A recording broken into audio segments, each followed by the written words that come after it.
సభ జరగటం, 2 సభలకు కూడా నేను పర్యవేక్షణ వహించేటువంటి అవకాశం నా జీవితంలో ఎప్పటికీ మర్చిపోలేనటువంటి సంఘటన నేను మీకు తెలియజేస్తా ఉన్నాను.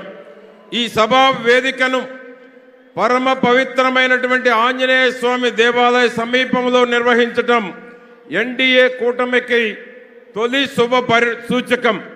అఖండమైన మన విజయ యాత్ర కని విని ఎరుగని రీతిలో రాబోతున్న ఫలితాలకు ఇది శ్రీకారం.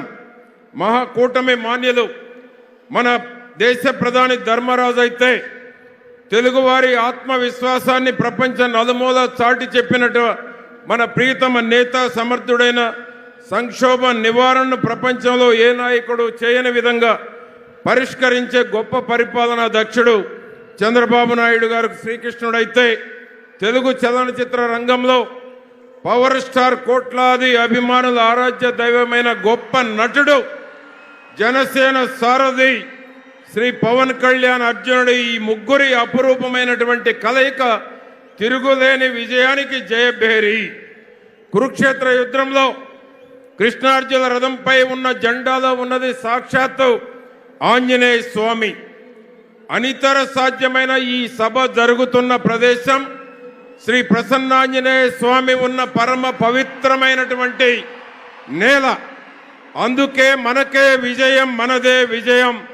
స్వామివారి ఆశీస్సులతో జూన్ 4 వెలువడే ఫలితాలతో మనదే అపూర్వమైనటువంటి జయం, విజయం. ఈ సభకు